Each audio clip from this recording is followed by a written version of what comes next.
Hello, people. It's me again. I decided I was going to do a review of Phantom of the Paradise, which I mentioned yesterday in my Buckaroo Banzai review, but I think that's probably been done to death. I'm sure there are tons of reviews of it out there.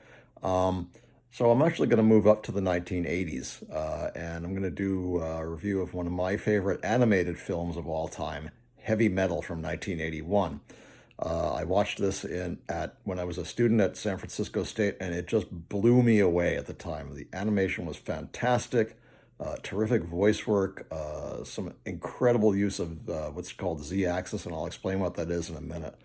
Um, and some really good use of rotoscoping too, which again I'll explain. Um, it was made like I said, 1981, released by Columbia Pictures, directed mostly by Canadians, by Gerald Potterton, who's Canadian, and produced by Ivan Reitman, who you may know for a little movie called Ghostbusters, um, and also Animal House. I should mention that. Um, Most of the voice talent is also Canadian: John Candy, Eugene Levy, um, Roger Bumpus, Rick Rick Moranis, Alice Playton, uh, Jackie Bernstein, a bunch of really good people from Second City mostly. Harold Ramis, he's in it too. Does a voice of a goofy kind of a robot, and it was based obviously on heavy metal music, and it's partly produced by Leonard Mogul, who was the head of Heavy Metal magazine at the time. As some of you will know, Heavy Metal was based on a French magazine, and I'm going to pronounce this correctly because I'm sorry, I like watching reviews by a guy named Minty, but he completely butchered this. Just because it's spelled a certain way doesn't mean that it's phonetic. It's not metal hurlets, it's metal hurlant, which means screaming metal in French. Metal hurlant, not metal hurlet. Get it right, people.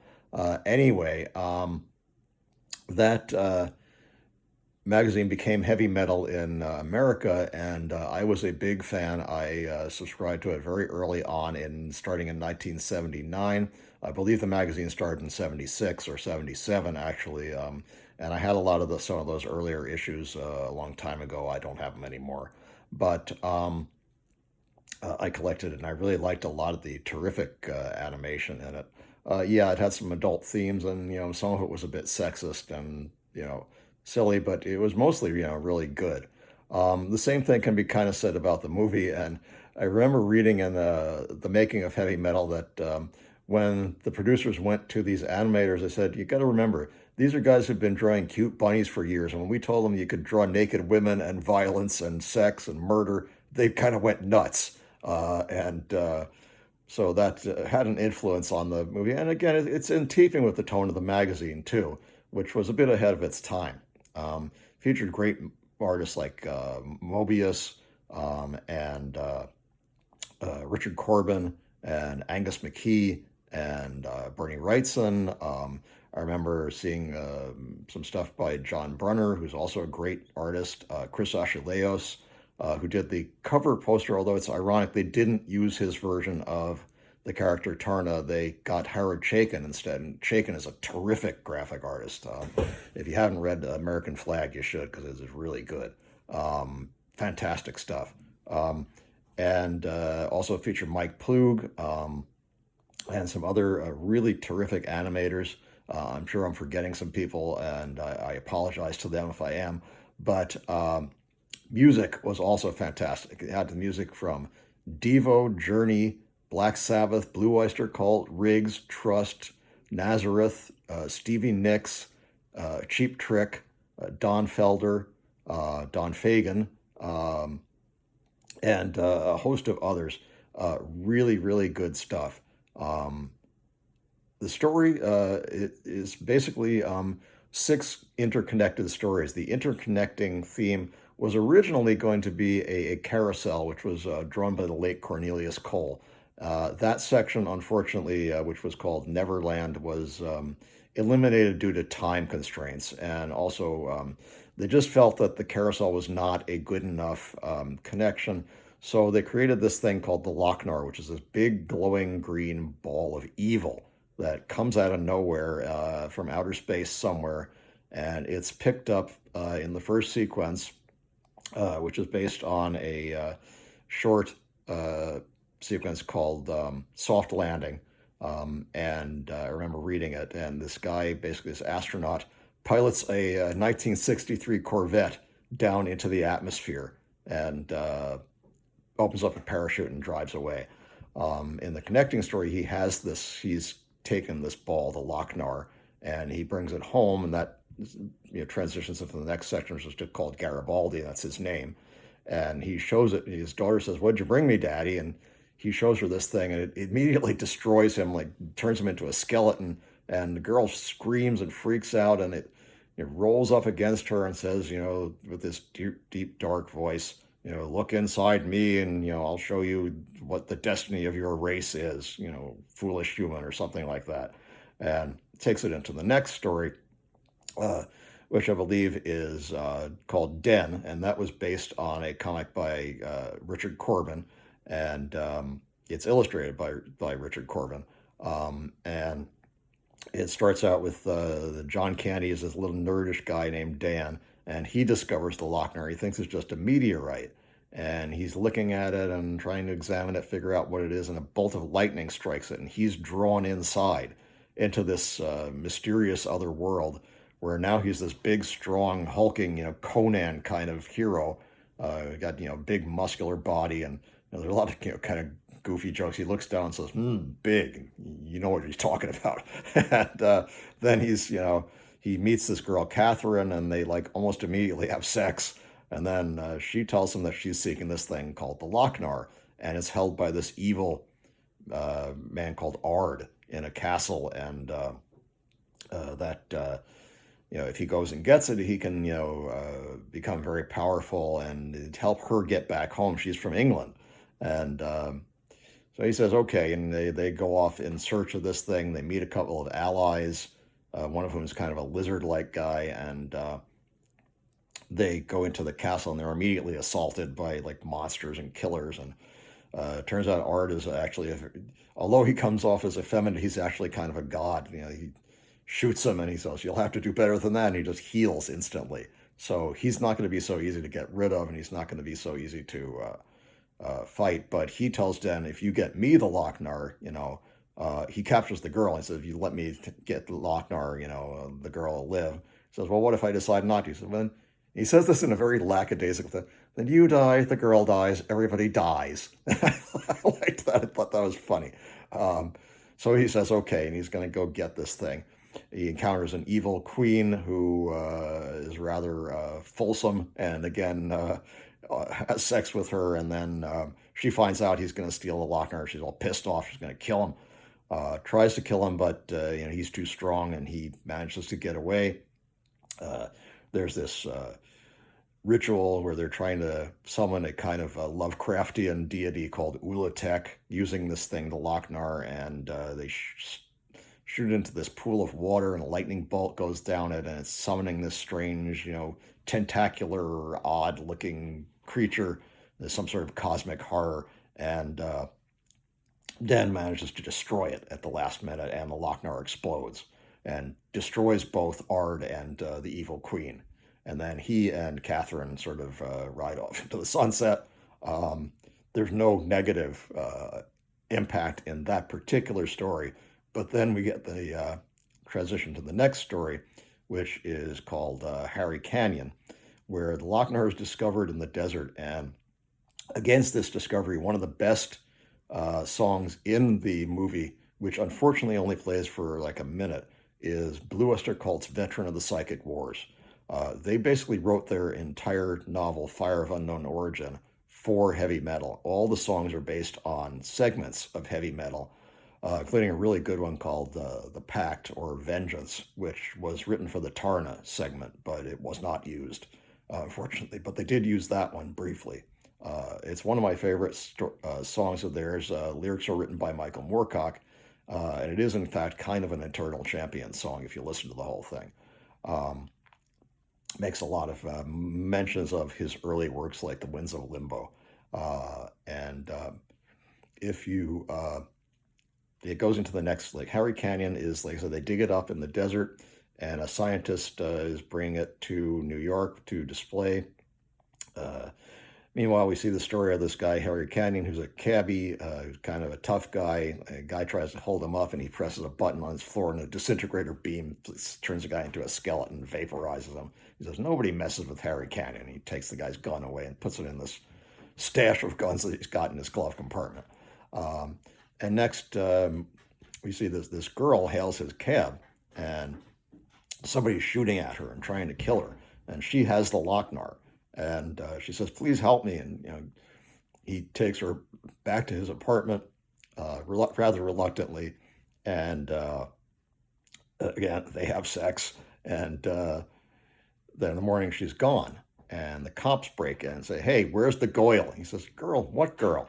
And they say, "Don't play coy with us. We know you were seen with a girl last night. Where is she?" And they're trying to, you better tell us where she is, or you're going to be in big trouble, kind of thing. And he just kind of fobs them off. I don't know where she is, and so they leave, and he's going on like another cab run, and a robot messenger comes up and says, female acquaintance wishes to meet you at Battery Park at such and such a time. So he goes there. On the way, he's attacked by a couple of motorcycle bandits, have these flying motorcycles, and he has a machine gun that comes out of the tail lights of his cab, and he blows them apart. And that's kind of cool. And then he meets the girl at I think the base of the Statue of Liberty, and she tells him about the Lochnar, and that there's these people after it, that they killed her father, and now they want to kill her because they want it for some sort of ritual, and that they're not human, they're from another planet, and that they've offered her some very large sum of money in exchange for it, and if he'll take her to the Brooklyn Bridge, she'll split it with him. And he kind of reluctantly, he doesn't trust her entirely, uh, even though he slept with her. So he takes her, but he's kind of reluctant, and he's not taking really any chances. He brings a gun, and she makes the exchange with the Venusians or whatever they are, and they take the Lochnar, and of course, foolishly, they open it, and it kills them instantly, melts them into like puddles, and then it vanishes. And then she takes the money, and Harry says, "Well, we're rich." And she pulls out a gun and says, "No, I'm rich." And then, of course, he uses the button that we saw earlier on his floor, and he says, "Too bad you're very pretty. Too bad you're so greedy." And he vaporizes her. And he says, "Well, I put it down to a three-way ride with one hell of a tip." Of course, he has all the money now. Uh, Next scene that it transitions to is one that was a very funny comic in heavy metal by Bernie Wrightson called Captain Stern. And it starts with the trial of this guy, Captain Stern, who they're saying is, accused of all these horrible things, rape and murder and selling drugs to kids dressed as a nun, all this stuff. And he said his attorney is really worried. He says, keeps telling him, "Don't worry, I got an angle." He says, "What? What's your angle?" And finally he says, "Call Hanover Fist." And, that's a name's a joke, hand over fist, hat over fist. But he's this little, goofy, kind of nerdy guy. And he comes up and he starts saying, "Oh, Captain Stern is the milk of human kindness. He would never hurt anybody except for the time he, murdered all those nuns." He keeps like going back and forth between this really nice, testimony to kind of a, guy who's condemning him by his own words. And finally says, "Stern, he's nothing but a low-down, stinking worm." And he smashes the corridor apart. He starts beating everybody off. And they're chasing, down the corridor and, trying to get after him. And he's chasing Stern and bashing the whole, it takes place on a space station. He's like bashing the whole space station to pieces. And finally, he corners him and he says, "Hanover, you had this coming." And he pulls out, and it's just money. He says, "Here's your 50,000 Zuleks." And he shrinks back to his normal size and says, "Gee, it's nothing, boss." And then, you see that the floor opens out from under him, and he drops out of the space station. He's killed, and the only thing left in his hand is the Lochnar. Transitions into the next sequence, which is one of my favorites. and that's it's called um, B-17, and you see the Lochnar has now gone back to its normal size, and there's a B-17F on a combat mission in the Pacific.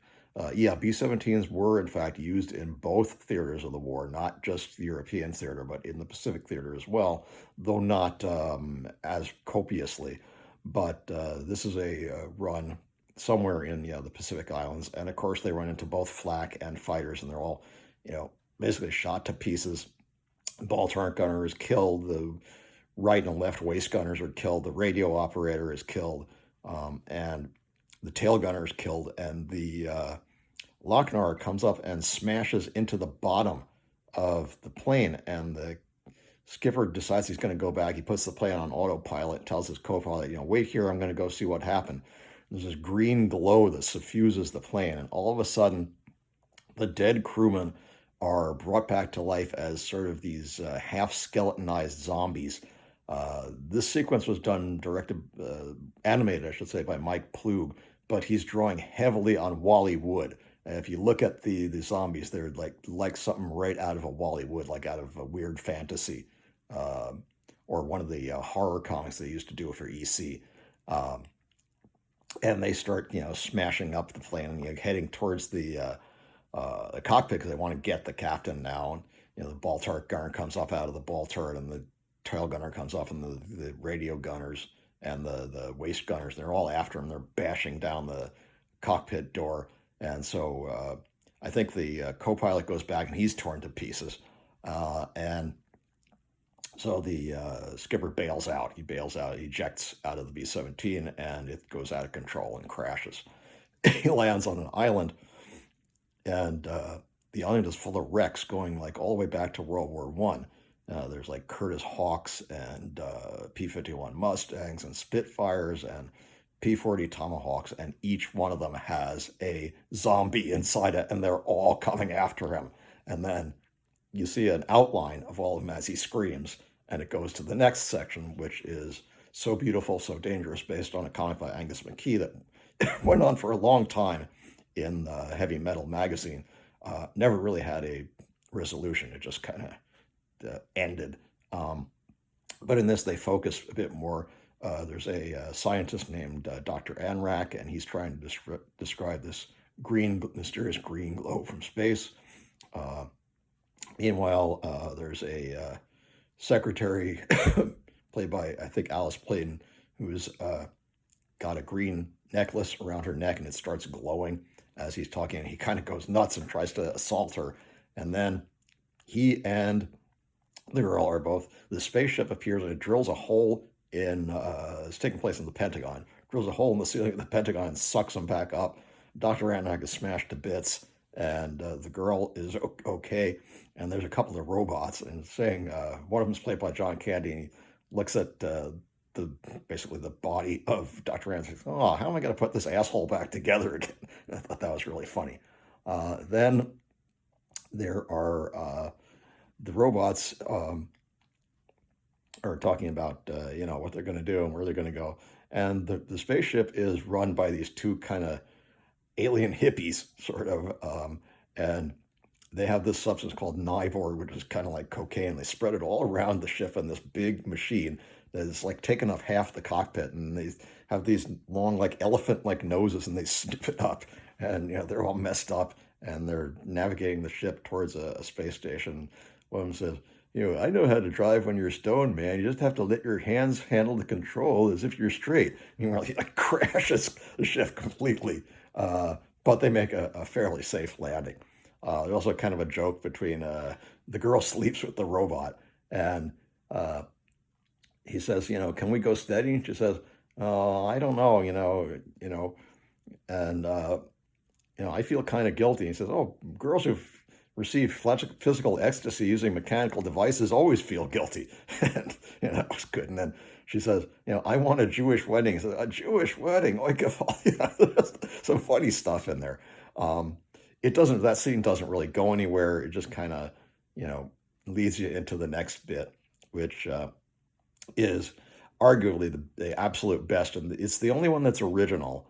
to this story is not based on a heavy metal story. It was written for the movie by Len Blum, and it's The Legend of Taarna.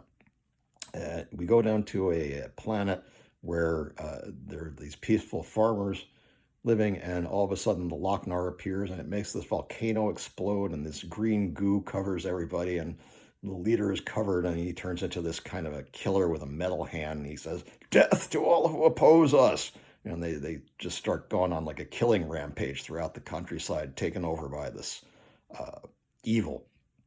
Uh, and they attack there's a city where they break down the barricades and they're like murdering everybody. And you hear Black Sabbath song "Mob Rules" play, and this is an alternate version actually. It was a bit of a complaint by Ronnie James Dio, who was then the lead singer of Black Sabbath, that apparently Tony Iommi and Ian Butler, uh, uh, Geezer Butler rather, potted down his lyrics and potted up their, bass and guitar.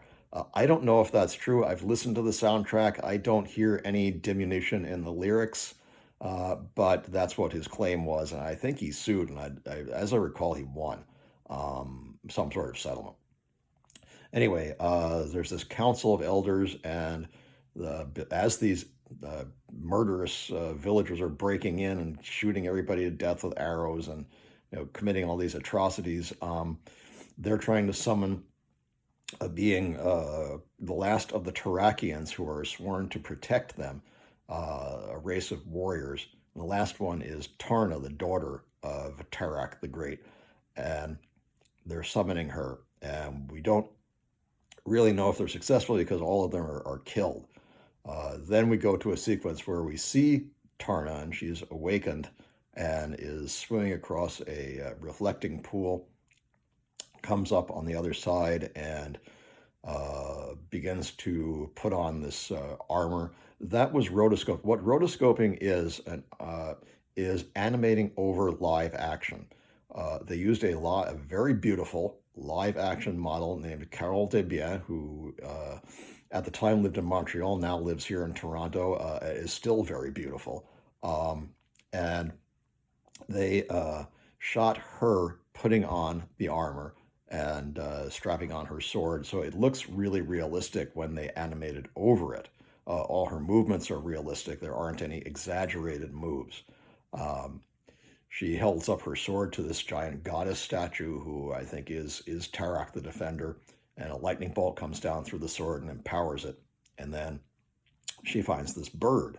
The bird section of the plot is, in fact, based a little bit on Harzak by Movius, which was a animation sequence in Heavy Metal, the magazine. Um, she and the bird fly off through this rather industrialized looking city.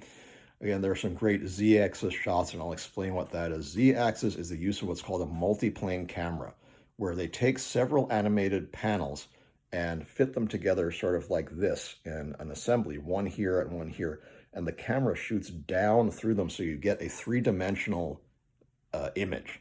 Walt Disney invented this, and Walt Disney Studios, I should say, invented it, not Disney himself.